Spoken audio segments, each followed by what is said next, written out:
Welcome, brave souls, to the chilling depths of horror in detail. Today, we will share real Wendigo horror stories that will send shivers down your spine. First story, Wendigo. I love the woods. I love mountains. Being able to live so close to nature is a privilege I've never taken for granted. But recently, something strange happened out there that I'd like to share. I was heading down a path in the woods, not far from my home. It had been snowing heavily for the past couple weeks and was finally starting to calm down. In the distance, I noticed what appeared to be a man, leaning against a log, far from the trail. He was still. I feared maybe he had been stuck out here and frozen in that spot. It's all too common out here when the snowfall is heavy. I made my way over to him. As I got close, I could see his ears and fingers were frostbitten. His clothes were dirty and disheveled. His mouth was covered in dried blood. When I was only a few steps from him, his head began to move, slowly turning and looking at me with dead, glazed-over eyes. His expression was vacant until he looked at me with surprise and a crazed sort of fear. He tried to stumble to his feet, but instead ended up flailing into the deep snow. I talked softly and slowly. "Do you need help? How long have you been out here?" The man wouldn't, or perhaps couldn't, speak. However, nearby was a small hiking backpack with a tag on it that listed an address.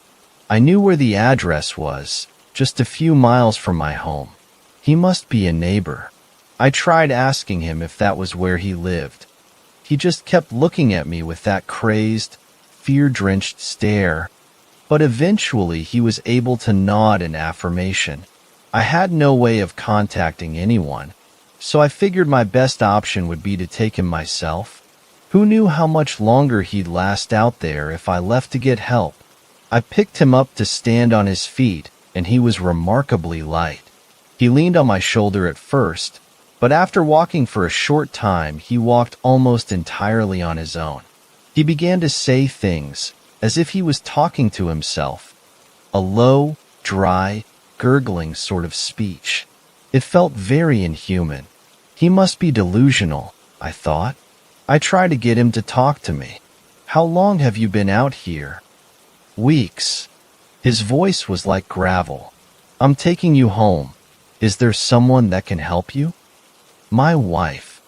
"You were out here all alone?" He stopped talking.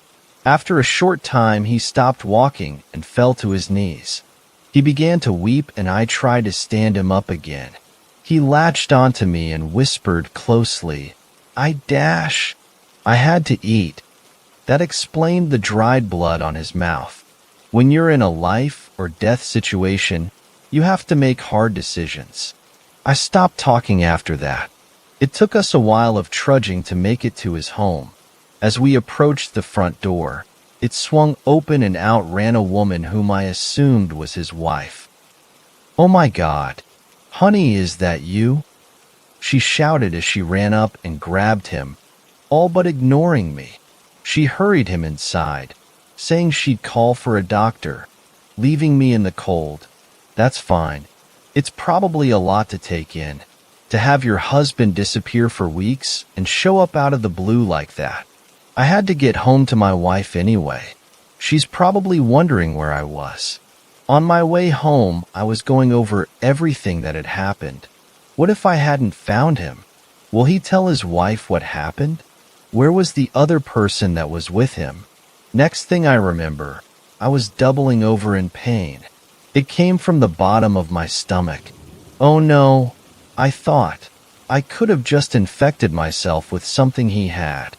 I blacked out and woke up at home in bed. No idea how I got there. An hour or so went by. I laid in bed staring at the ceiling, feeling a pit in my stomach. The pain was immense. It was almost like a severe hunger. I thought for sure I had contracted something from the man I helped earlier, some airborne illness. When the doctor came, he approached my bedside with caution. He had almost no professional candor. His eyes widened as he looked at me with a certain fear. He only did a few tests and left me to be quarantined in my room alone. I could hear him speaking to my wife in the kitchen. When he goes. I couldn't make out much of the conversation. Seemed like bad news. After the doctor left, my pain only got worse. It was more distinctive hunger, however. I was becoming delirious. I couldn't remember the last time I ate. I have eaten before, haven't I? My wife came to me asking what I needed. My only answer was, meat. It's been a week now since I got sick. I've lost so much weight. I'm a ghost of my former self. But I eat constantly. Venison and beef, most commonly. My hunger is so strong I'll eat them raw. When I was at my weakest, my wife fed me, and I almost bit her fingers off a few times. Not that I mean to. I'm just starving. She's opted to start sliding food under my door. She says I'm not the same anymore. I know that much. The dog went missing and only I know why. The doctor has come a few times again, saying the same things to my wife. However, I don't think he's saying, when he goes, it's something more like Wendigo. A Wendigo is a demon. They'll take over your body and slowly kill you. They say Wendigos do awful things to you, killing people and consuming their flesh. Soon I'll die. I can feel it. Whatever has happened to me will be the end of this body. Then I'll have to go. But what can I say? At least you got this far. I helped you out of there. You never would have survived without me. I just needed this body. It's been such a long time. Out there in the woods. I love the woods. I love the mountains. Second story. There's something wrong with the deer. A few days ago, I was out for a morning hike in my local forest on a trail I had walked 100 times before. It's a 5-mile loop that passed by a creek, and it was just isolated enough to feel like a refreshing sojourn away from the suburbs without being too remote. It was a bit of a surprise to me when I came across a fence about a mile into my walk, right across where the trail normally continued. There was a sign that said something along the lines of government property, no trespassing, and I sighed in annoyance. I'd been down on this very same trail nearly a week prior, and the fence and sign hadn't been there before. I almost turned around, but it was such a nice day, and the trail was so short, I figured it wouldn't be too big of a deal if I just hopped the fence and finished my hike. I could find another route the next time. I didn't see a security camera or anything else like that, so I simply hopped the fence and continued with my walk, annoyed that it may be the last time I would be able to hike on that trail. It's a beautiful area, and I stopped occasionally to listen to the birds or smell the fresh air. After about 2 miles or so, I reached the creek and decided to sit down and enjoy the view. As I took a swig from my thermos of hot tea, listening to the gentle burbling of the nearby stream, I had almost forgotten about the fence. Out in the forest like this, I felt like I was one with the sublimity of nature. Everything was quiet, calm, and serene. After a few minutes, though, I began to feel a little uneasy. It took me a moment to realize why. There were no birds singing. I hadn't noticed at first because the creek was so close by that it provided its own ambient noise. But once I was aware of the birds' absence, the silence was deafening. A couple years back, I had an experience with a mountain lion. It was on a different trail, but in the same general part of the state. I recalled that all the birds had gone quiet, instinctively silencing themselves in the presence of the beast.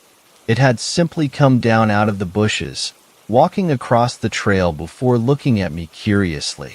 Luckily, I had managed to keep my wits about me and succeeded in scaring off the cougar with a combination of yelling and flapping my jacket to make myself look bigger.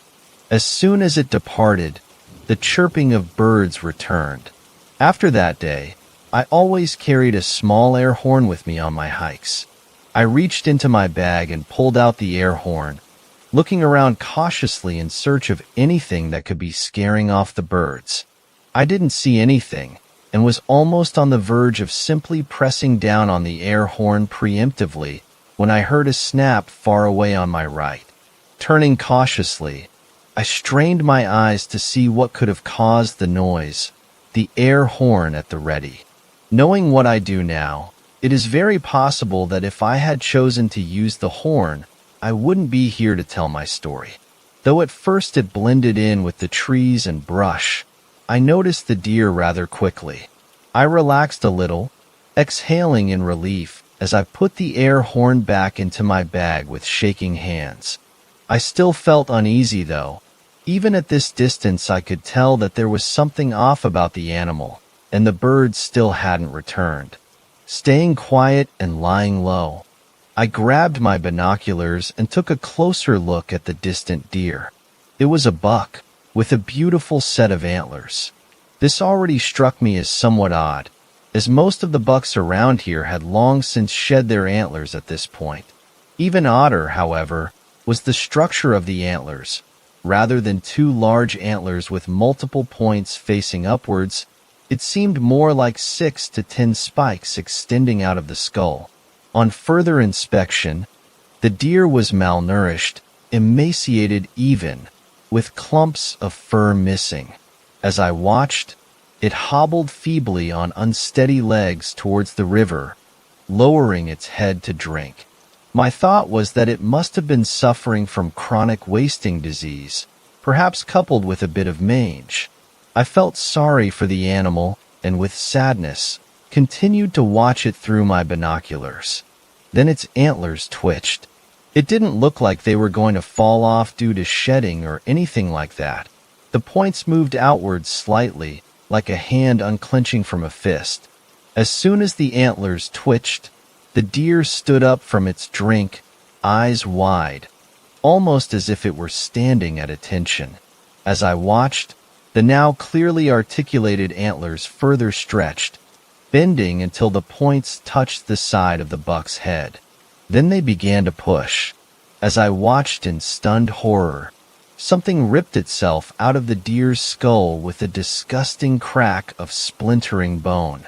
The objects I previously thought to be antlers were, in actual fact, the spider-like legs of some sort of horrible monstrosity. My hands were shaking too much to get a clear view, but it was somewhat crab-like in appearance, with sharp mouthparts and beady black eyes. As soon as the creature pulled itself fully free from the skull, the deer's corpse fell down limply into the stream, its bright red blood polluting the fresh water. The antler thing scuttled off rapidly into the tree-line, disappearing in an instant. As soon as it was out of sight, I ran as fast as I could down the trail, not stopping until I had jumped over another fence and got back into my car. When I finally arrived back home, I vomited on the side of the road. I called out of work for the next couple days, claiming that I was feeling ill, which, to be fair, I was. I have no possible idea what that thing was. All I do know is that I won't be going on any hikes again anytime soon. Third story. Wendigos. Are they real? I'm Max, a guy who doesn't buy into all that supernatural jazz. My journey across Canada was a quest for serenity, a break from the chaos of the city. But fate had its own plans. I met Sarah on the road to the nearest town bordering the eerie Canadian forest. She's got this easygoing charm, a natural warmth that makes you feel like you've known her for ages. An artist by passion and an adventurer at heart, she seemed to find magic in every little thing. Our drive was smooth until we decided to take a less-traveled shortcut through the woods. Sarah was brimming with enthusiasm, pointing out every scenic spot and sharing quirky tales about the area. Then, as if the woods were playing a prank on us, my car decided it needed a break. With a splutter and a groan, it called it quits right in the middle of nowhere. Sarah handled the situation with her trademark grace, cracking jokes about forest spirits playing car pranks. Her laughter was a comforting melody amidst the encroaching dusk, especially as the sun dipped, casting strange shadows in the woods. "I guess we're camping here tonight," I said, trying to sound cool, but my mind was racing, recalling those spine-tingling stories about these woods. "Looks like an impromptu forest sleepover," Sarah quipped, her eyes twinkling with adventure. As twilight descended upon us, a mix of apprehension and curiosity settled in. Little did I know, that night in the woods was just the beginning of an extraordinary and unpredictable escapade. As the night wore on, the forest seemed to come alive in ways I couldn't comprehend. Sarah and I sat close, huddled by the dim light cast by the car, our minds grappling with the inexplicable silence that enveloped us. "I've heard tales about these woods," Sarah began softly, her voice barely above a whisper. "Whispers of ancient spirits, wendigos lurking in the shadows, hungry for lost souls." My skepticism battled with a growing sense of unease. "You don't really believe in that stuff, do you?" I questioned, my voice tinged with a hint of disbelief. Sarah's gaze turned distant, as if she was peering into a realm beyond our understanding. "There are things in this world, Max, things that defy logic and reason. Stories passed down through generations often carry fragments of truth," she murmured, her words hanging heavy in the still night air. The forest remained shrouded in an eerie quietude, broken only by the occasional rustle of leaves. I strained my ears, trying to decipher the cryptic language of the woods. Then, a chilling sound echoed through the night, a haunting, indescribable howl that seemed to emanate from the heart of the forest. Sarah's grip on my hand tightened, her eyes wide with a mix of fear and uncertainty. "Tell me that's just an animal," I whispered, my voice betraying a trace of dread. But Sarah remained silent, her gaze fixed on the darkness beyond our refuge.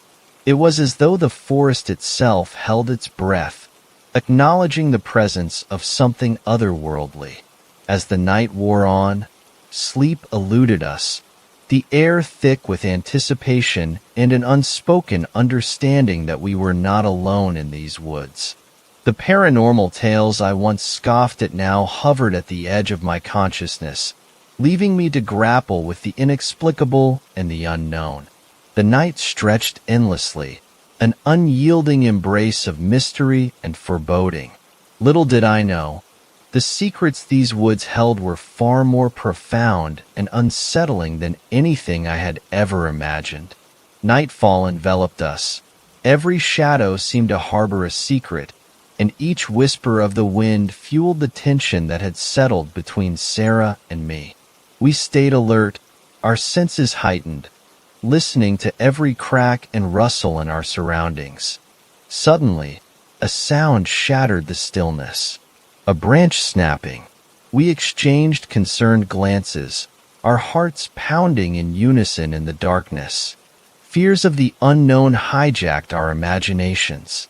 Then, emerging from the shadows, a figure appeared. With cautious steps, it drew nearer to us. The atmosphere became stifling, filled with an expectant silence.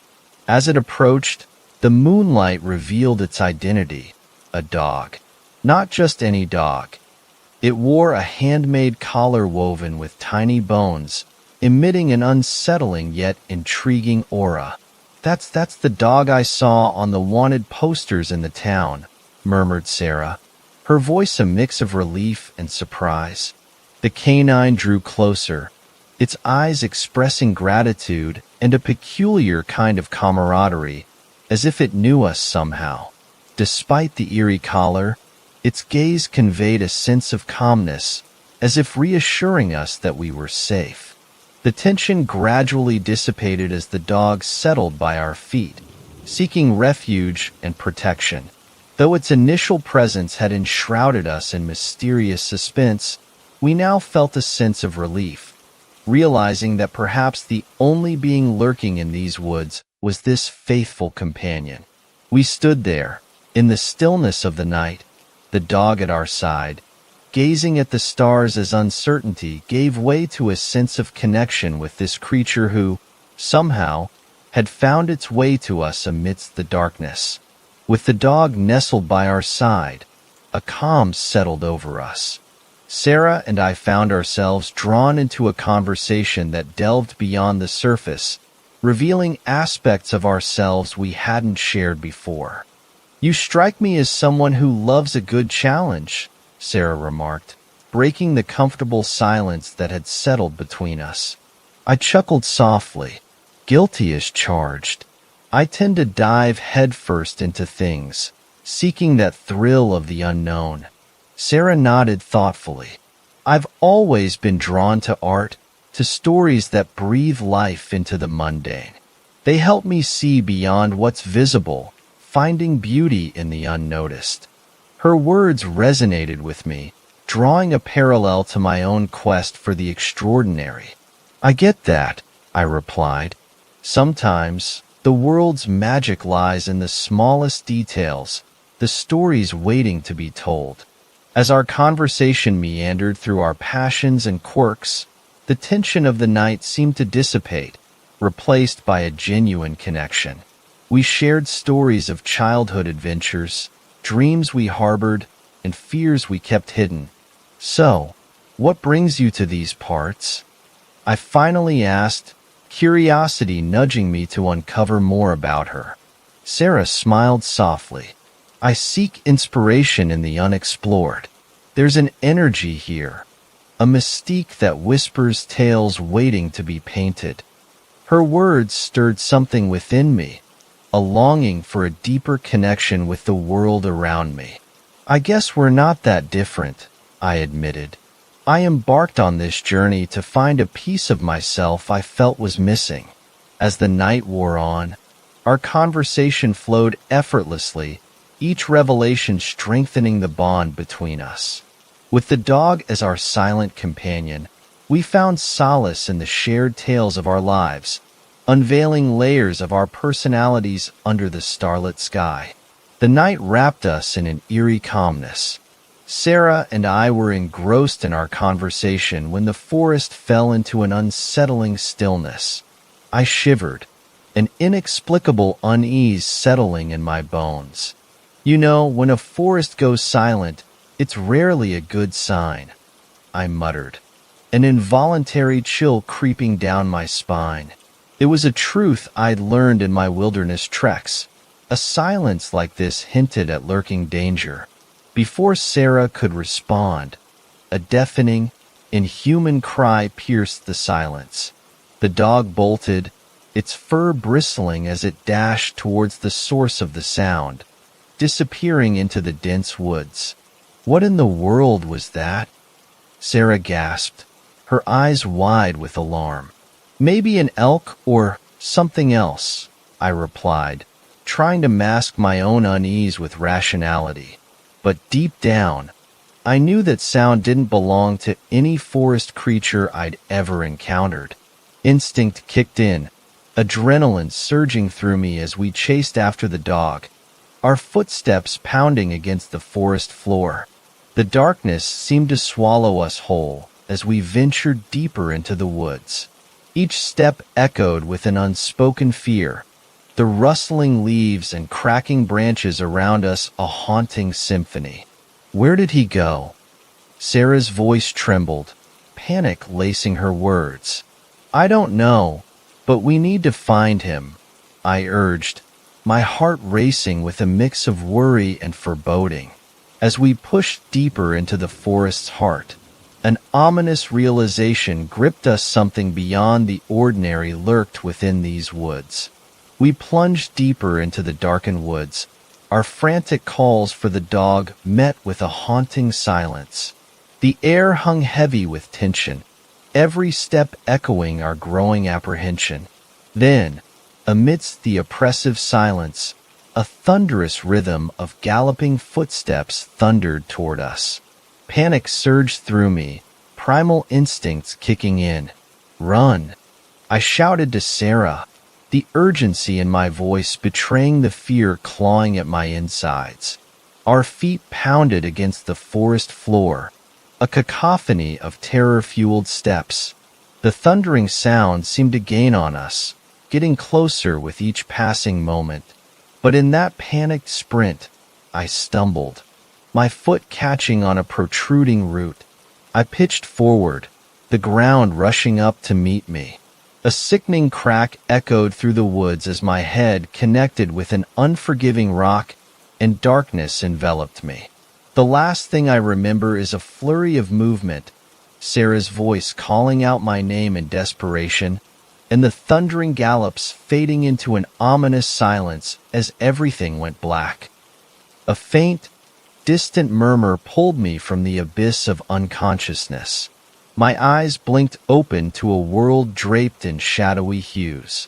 Panic surged as I sat up, the dry crust of blood on my forehead sending shivers down my spine. The forest lay before me, desolate and eerily silent. "Sarah?" I called out, my voice barely a whisper in the vastness of the woods. No response. No signs of the faithful canine companion either. A feeble light filtered through the dense canopy, casting a muted glow. Had dawn broken? No, it hadn't. I realized with a sinking feeling that I'd been unconscious for almost a day. Hours remained until the onset of another night, another cycle of darkness. Fumbling to my feet, a disorienting wave of dizziness swept over me. The world spun as I steadied myself against a nearby tree, a pounding headache pulsating in tandem with my racing heart. I frantically searched for any signs of Sarah, any clue about what had transpired in my absence. But the woods held onto their secrets, whispering nothing but an ominous quietude. Gritting my teeth against the fear threatening to overwhelm me, I knew I had to find her, find some semblance of answers before the shroud of night descended once more. The forest stood poised in a liminal state, caught between the fading remnants of the night and the impending darkness. And in this eerie in-between, I stood alone, with the chilling realization that the mysteries of these woods had only just begun to unfold. Staggering through the silent woods, I felt the weight of impending darkness bearing down on me. The hours had slipped away, leaving behind an ominous hush that settled over the trees like a heavy shroud. I stumbled forward, each step an arduous effort as I fought against both physical and emotional exhaustion. Fear and a desperate need to find Sarah surged within me, propelling me deeper into the heart of the woods. Then, amidst the suffocating quietude, a distant echo caught my attention. A soft whimper, almost imperceptible. My heart skipped a beat. Was it the dog? Could it be Sarah? Driven by hope, I followed the sound, branches clawing at me as I pushed through the dense underbrush. The fleeting light dimmed further, a foreboding chill seeping into the air. As I advanced, the faint glimmer of the moon illuminated a figure lying on the forest floor. Relief washed over me as I recognized Sarah's silhouette, curled up beneath the canopy of trees. "Sarah!" I called out, my voice trembling with a mix of worry and relief. She stirred, her eyes fluttering open, but something seemed amiss. "Mux, what happened?" Her voice was weak, tinged with confusion. I knelt beside her, my heart pounding with a whirlwind of emotions. "I don't know. We got separated. I fell and then I woke up alone." A fleeting sense of safety washed over us, finding solace in each other's presence in the heart of this enigmatic forest. Yet, as the last traces of light faded from the sky, the encroaching darkness whispered of untold dangers, reminding us that the night held secrets we were yet to uncover. The chill of the night wrapped around us, a constant reminder of the lurking mysteries in these woods. Sarah and I huddled together, seeking warmth and reassurance amidst the encroaching darkness. But as the night wore on, a persistent unease settled within me, a gnawing feeling that something wasn't right. A sharp pang sliced through my temples, a sudden, intense pain seizing my senses. I winced, gripping my head, trying to ward off the crippling ache. It felt as though my skull was splitting apart, a relentless assault on my senses. I collapsed to the forest floor, the pain overwhelming any coherent thought. Darkness encroached at the edges of my vision, threatening to pull me under. With a desperate gasp, I fought against the encroaching unconsciousness. When I finally awoke, it was to a world cloaked in the eerie glow of midnight. Confusion clouded my mind as I tried to piece together the events. But as awareness flooded back, a stark realization struck me with chilling clarity. I wasn't with Sarah. Instead, the loyal canine companion lay beside me, its gentle eyes peering at me with a mix of concern and familiarity. Panic surged through me as I struggled to comprehend the twisted reality. My mind had played a cruel trick, conjuring a false narrative amidst the chaos of the head injury. I had mistaken the dog for Sarah in my delirium. Frantic and disoriented, I called out for Sarah, the echoes of my voice swallowed by the silent expanse of the woods. But there was no response, no trace of her amidst the shadows that stretched across the forest floor. Reality crashed down upon me like a relentless wave. The impact had not only disoriented me physically, but had shattered the fragile illusion of safety and companionship in this desolate place. I was alone, lost in a realm of uncertainty and unforeseen dangers. Gathering my scattered thoughts, I tried to retrace my steps, to make sense of the fragmented memories and the ominous events that had unfolded. The dog stayed by my side, a silent companion offering solace in the midst of confusion. With a heavy heart, I embarked on a solitary journey through the haunting woods, each step a reminder of the tangled web of mysteries that awaited me. The night whispered secrets I was yet to decipher, and the shadows concealed truths that eluded my grasp. As the moon cast its silvery glow upon the landscape, I pressed forward, driven by a relentless determination to unravel the enigma that had entangled me in this surreal and treacherous journey. The clearing in the forest appeared suspended in a perpetual state of desolation. Life had withered away, leaving behind a landscape of wilted vegetation and an eerie silence. My steps echoed in the emptiness, breaking the ominous quietness that enveloped the place. Small scattered skeletons and the complete absence of any animal life painted a disconcerting picture, one that evoked a deep sense of fear within me. My gaze fixated on the cave that stood in the distance, a dark opening that seemed to be the epicenter of this desolation. A cold, damp draft escaped its mouth, like a mysterious whisper calling me toward its interior. My mind grappled between curiosity and the instinctual warning that this place wasn't safe. What secrets or dangers lay hidden within that cavernous darkness? My heart pounded, uncertainty clouding my thoughts. The dog, my silent companion in this surreal journey, remained by my side, its eyes filled with loyalty and an uncanny animal wisdom. Its presence seemed to offer a sliver of courage amidst the darkness.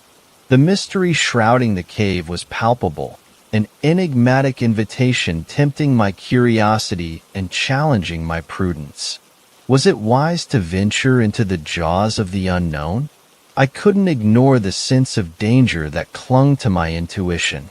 Time hung suspended in a moment of hesitation, my mind weighing the possibilities while my instincts urged caution.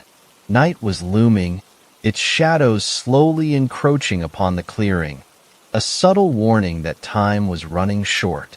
Then, a decision solidified within me, fueled by the need for answers and the will to confront whatever awaited in the darkness. With cautious steps, I approached the cave's entrance, every fiber of my being alert to any hint of danger. The dog emitted a soft growl, its gaze fixed on the cave's mouth, as if trying to warn me of something invisible to my eyes. Its gesture reignited my unease, but an indomitable impulse pushed me forward. With a deep breath, I crossed the threshold of the cave, plunging into the darkness that devoured the light. The air grew denser, laden with an earthy and mysterious aroma, as if it were imbued with centuries of secrets held within the earth's depths. The echo of my footsteps reverberated against the rocky walls, my hands feeling the cold contours of the cave, searching for any clue that might guide me.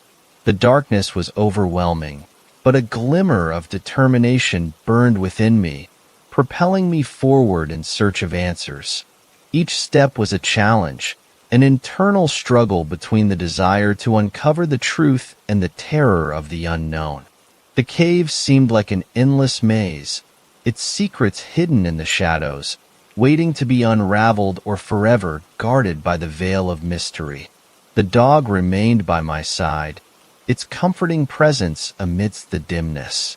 Its animal senses seemed alert, its eyes scanning the surroundings as if anticipating some hidden danger in the darkness.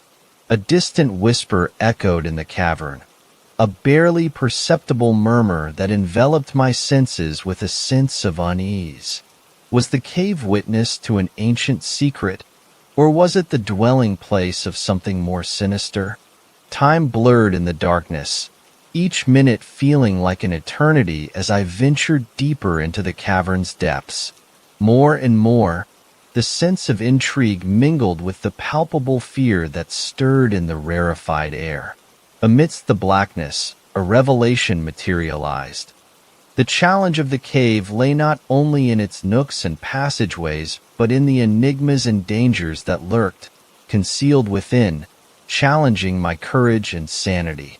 As I ventured deeper into the cavern, shadows danced ominously on the walls, amplifying the eerie silence that enveloped the space.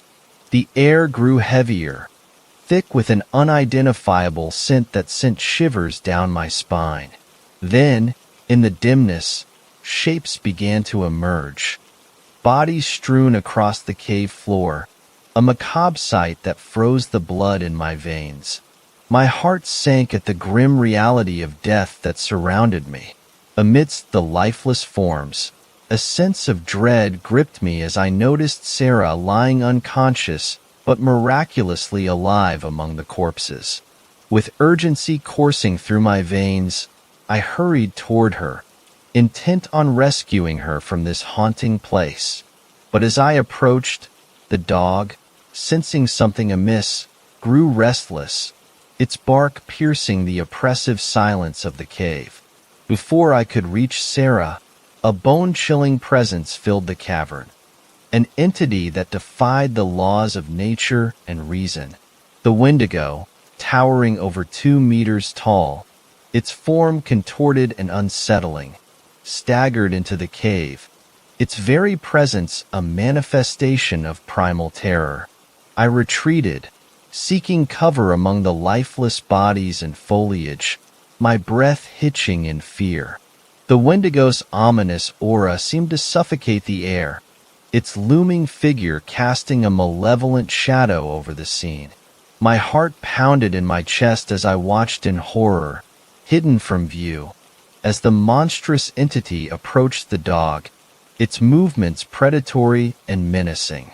The poor creature's barks turned to whimpers, a futile attempt at warding off the inevitable. With a single, brutal strike, the Wendigo ended the dog's life, a sight that pierced through my soul like a dagger. I clenched my teeth to stifle a cry, a wave of helplessness washing over me as the creature began to feed on the life it had just extinguished. Terror rooted me to the spot, my body trembling as I bore witness to the gruesome spectacle unfolding before my eyes. The Wendigo's insatiable hunger was a harrowing sight, its savagery a stark reminder of the unfathomable horrors lurking within these accursed woods.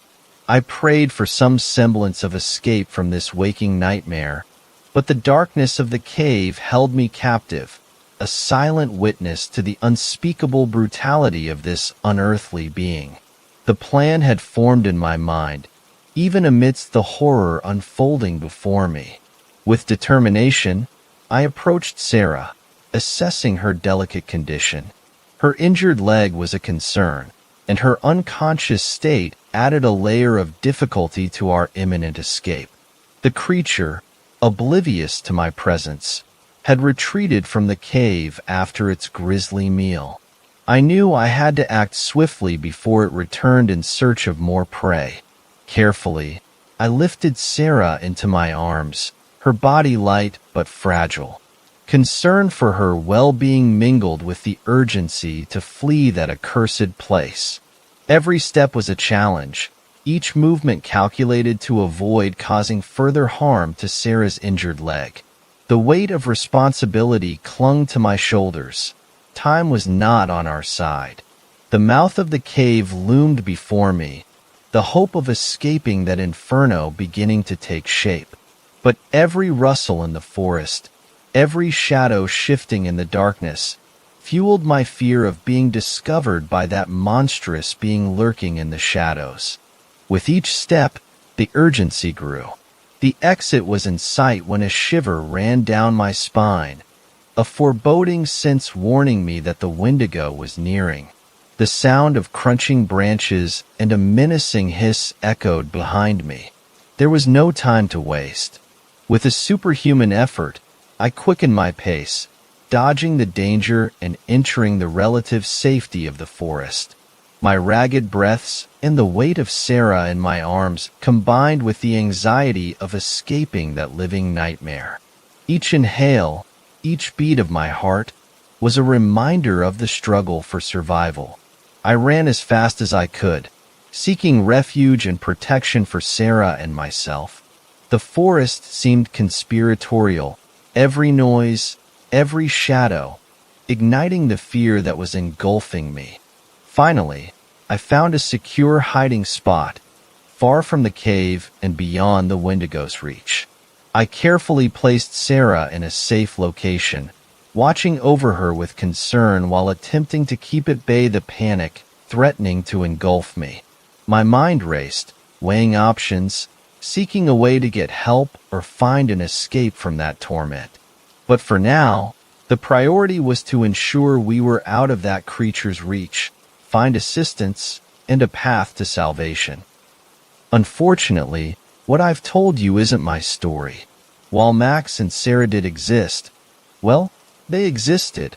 I'm just a search and rescue guy tasked with finding these people. As part of the search and rescue team, our priority was locating two missing individuals, Max and Sarah.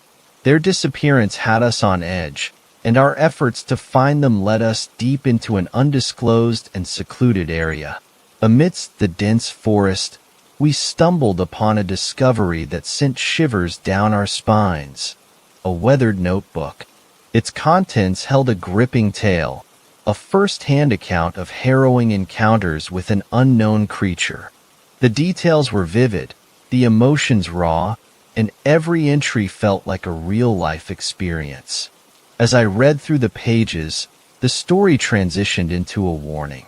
It seemed to convey the inherent danger of the events described, urging extreme caution for anyone daring to venture into that area. The descriptions of the creature were so vivid and haunting that they felt eerily tangible. The authenticity of the notebook's account struck a chord within the team. We couldn't dismiss it as mere fiction. The descriptions were too detailed, too genuine to ignore. The warning it carried felt like a genuine caution against something inexplicable.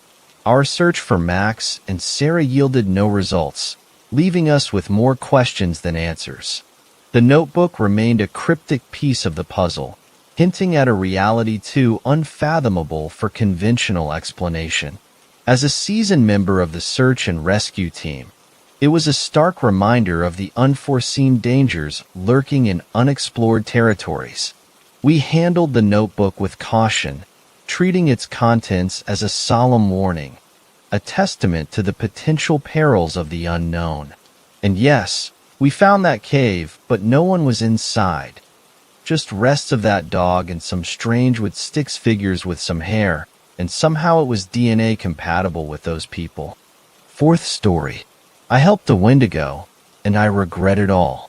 When this happened, I was living in a small town with lots of forest nearby. It was small, and everybody was friendly with each other, living in an area where everyone knows everyone. My ma and pa didn't really take stranger danger seriously. Don't hop in a stranger's van, don't take candy from people you don't know well, is the most I was told. Being young at the time I was taught this, I wasn't told why. I wasn't told of how monstrous humans could truly be. In my innocent mind, I saw no reasons for a person to want to hurt others. I believed this for most other creatures too. I wasn't afraid of animals or insects. So, it was no surprise that this would have happened. Seeing how stupid I was. It was in early spring, and I was going for a usual walk through the neighborhood and into the local woods. Admiring the flowers and listening to the birds' calls, I was drawn further into the darkness that was that fucking forest. Soon, I didn't even know where I was. The trees weren't familiar. I was deeper into the woods than I'd gone before. And just before I traced my steps back home, I heard something. Help. The voice was dry, raspy, and quiet. It sounded strained, like whoever was speaking felt pain to do so. I turned back, trying to find out who or what was calling for me, although my innocent mind was certain it was a person. Over here.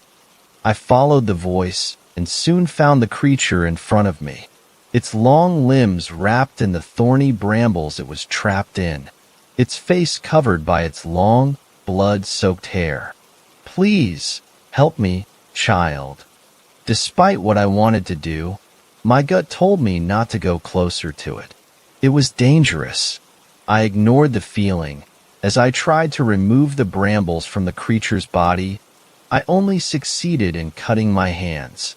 I can't get you out, I sadly told the creature. Try harder. You don't want me to die here, do you? It shook its head, removing the few vines I'd managed to pull off its antlers. Of course I don't want you to die. I then remembered my mother's pruning shears. I'd seen her use them to cut plants before, so they should work, right? They'll be right back. I can get some tools to cut you free. As I got up to leave, it grabbed my leg. Don't go. I'll be lonely. We can free me later. The creature pulled me back down to the ground. I stared at it again, noticing all the bones poking through its skin. That's all it really was. Skin and bones. Breaking the eerie silence, it spoke again. My name is Inoki. What is yours? I didn't hesitate to respond. I'm T. After that, we started to talk more, until the sun started going down. Then I went home. That night I stayed awake in bed, wondering about my new friend. How did he get stuck there, anyway? The next day, I brought the pruning shears, and with some effort, I removed the brambles. Inoki never thanked me for the help. He just tried to stand up, but he was too wounded to move. I innocently asked, "Do you want me to go get my parents? They have band-aids." But he shook his head. I need more than that. I need food to get stronger. And so, I ran home and got some food.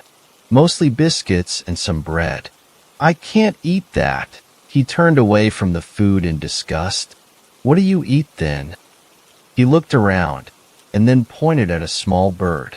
It had gotten tangled in the nearby brambles. It was thrashing around, trying to get free. Go get that for me. I remember feeling scared in that moment. I loved birds. Whenever I found a wounded one, I'd try to take care of it before my pa would take it to the vet, while secretly just putting it down. But without even realizing what I was doing, I'd already removed the bird from the brambles. I watched in horror as Inoki ate the poor thing. He didn't seem to like it, but he did anyway. I kept visiting him every day, bringing him more birds or other poor animals for weeks. He was looking better each day, yet still bone thin, until eventually I came to him with another bird. He wasn't sitting in the place he always sat. I called out for him, but he didn't come. Then I heard the trees above me shake. I looked up, just in time to run as it jumped down and chased after me. It caught up to me in no time. It had longer legs and was faster, and it grabbed my leg, and its claws sunk into me. I screamed. I screamed and screamed until half of the local neighborhood came running into the woods. One or two even had guns, but Inoki got away before he could be killed. I never set foot into the woods again. After I was patched up and told my story to the local newspaper, I was told about what Inoki really was. A Wendigo. I was told I was goddamn lucky to have gotten away, but stupid to have even helped him. My parents moved away after that, and I was properly taught about stranger danger. Fifth story. They were never really deer. I can still remember what life used to be like. It's crazy to make a statement like about something that just transpired a little under a year ago, as though it happened in a bygone era of the past. The reality, though, is that nothing is the same. Nothing. The story that's been passed along through those of us that remain is that it all started in the state of Georgia last fall. It seems that a young man in his 20s was deer hunting on his family farm when he witnessed a large antlered buck stand and walk on two legs for just a few moments as though he was humanoid before resetting back to four legs and carrying on with chasing does. He even claimed that the entire muscle structure of the deer had changed, but he also reasoned that all the beers from the night before might have altered his coherency. Nonetheless, that didn't stop him from pulling the trigger on his grandpa's old .264 Win Mag and dropping the animal in its tracks from 150 yards away. Everything appeared to be business as usual for the young hunter as he proceeded to load the buck into his Chevy pickup and haul it back to the family barn to hang for a few days to allow the meat to age and tenderize. Normally a hunter would have gutted the deer in the field, but this young man reasoned that he'd just take care of that once it was hoisted up high in the barn. No sooner had he accomplished getting the deer hung and winched before he grabbed his weathered pocket knife and proceeded to make the first incision into the buck's abdomen. What occurred at that moment is what would change life as we know it.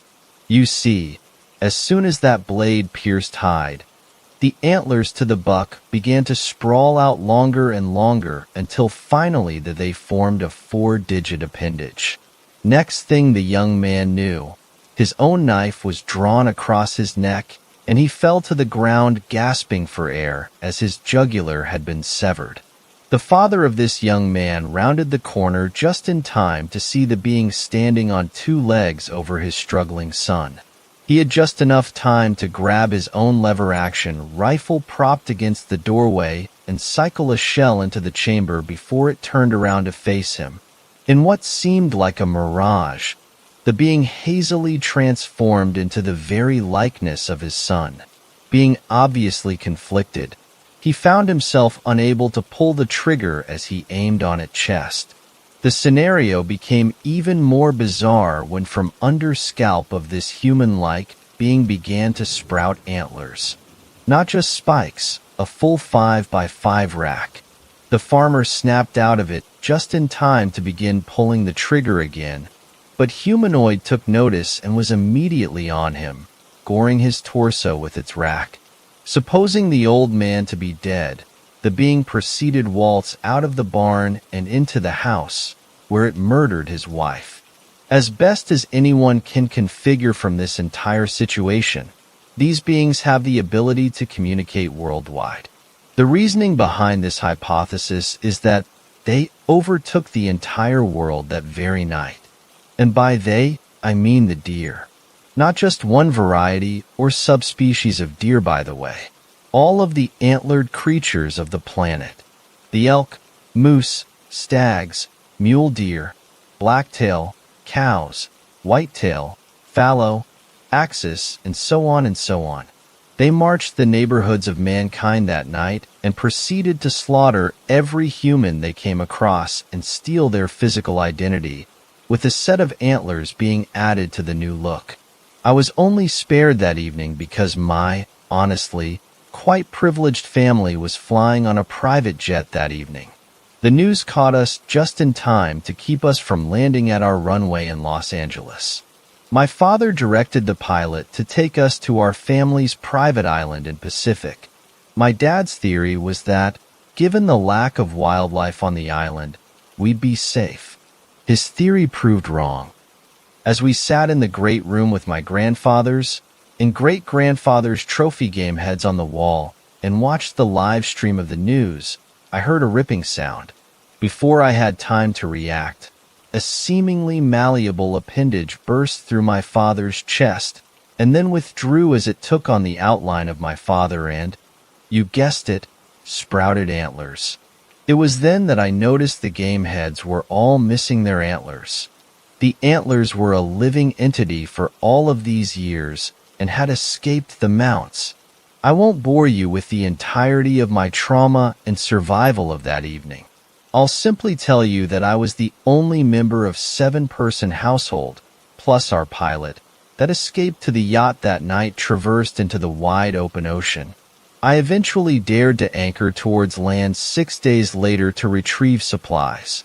I soon learned that, much like everyone figured deer behaved, these entities rest during the day. So then, the chance of sneaking through a town to retrieve non-perishable goods and fuel were better around noon. I only went when absolutely necessary and took as much as I could at each excursion. You see, the sad reality is that the existing foods on the shelves out there will likely outlive me. What I found to be true was that they killed almost all of humanity that evening. The food is abundant, the fuel will eventually be a challenge, but with only a year having passed, that's not my first concern. Don't get me wrong, I've seen signs of other survivors in my travels up and down the West Coast, but I've never met anyone in person after that fateful night. It's the good old ham radios that have facilitated my human interactions.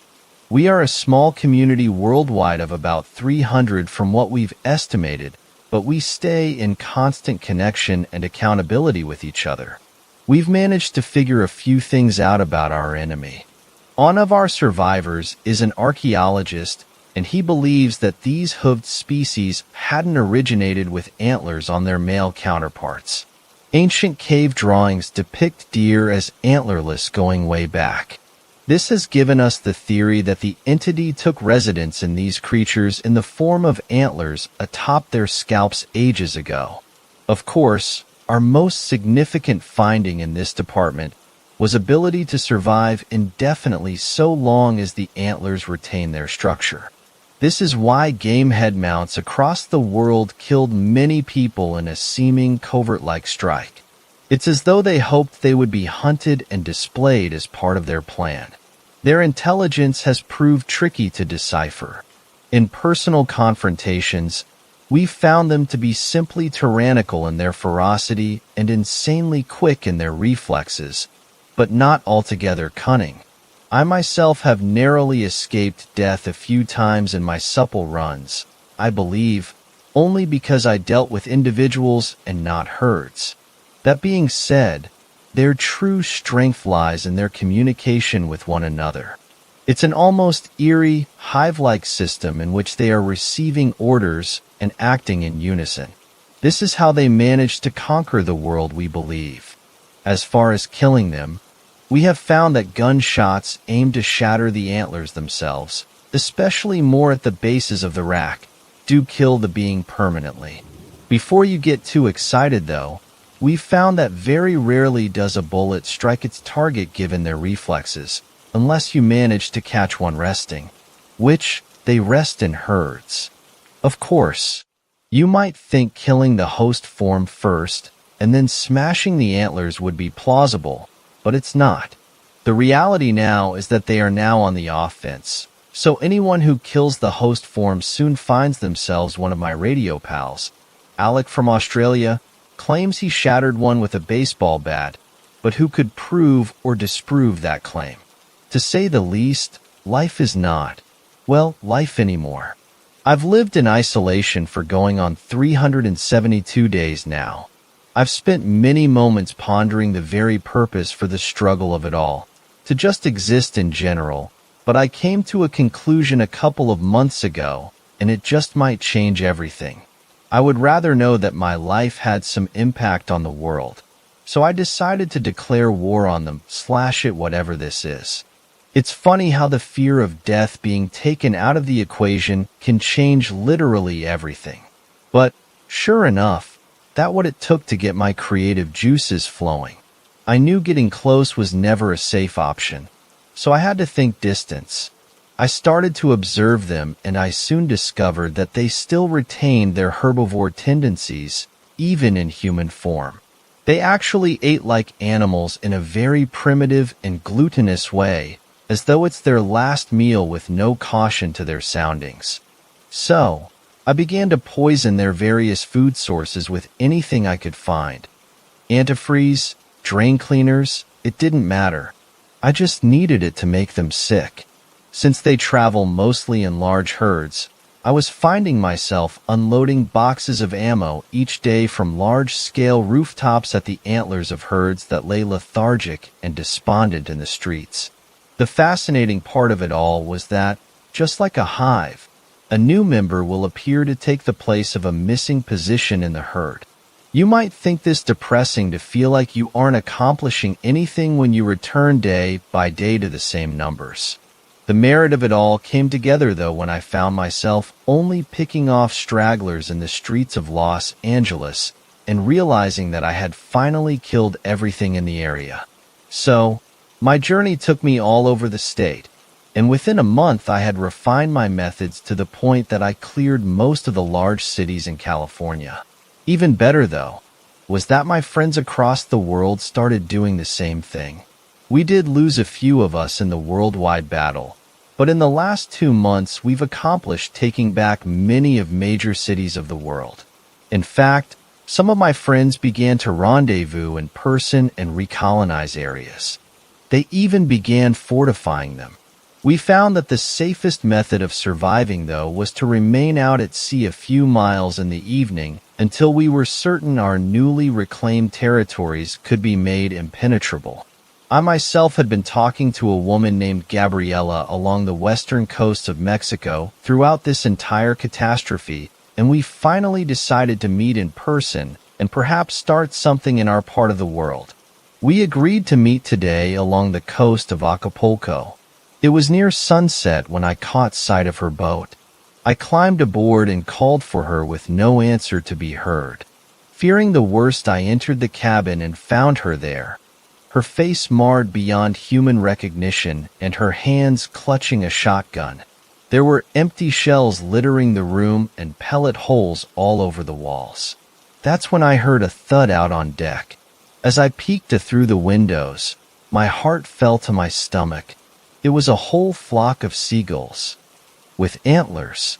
I've barricaded and boarded up the cabin as best as I can, but I know my chances are not great at surviving this.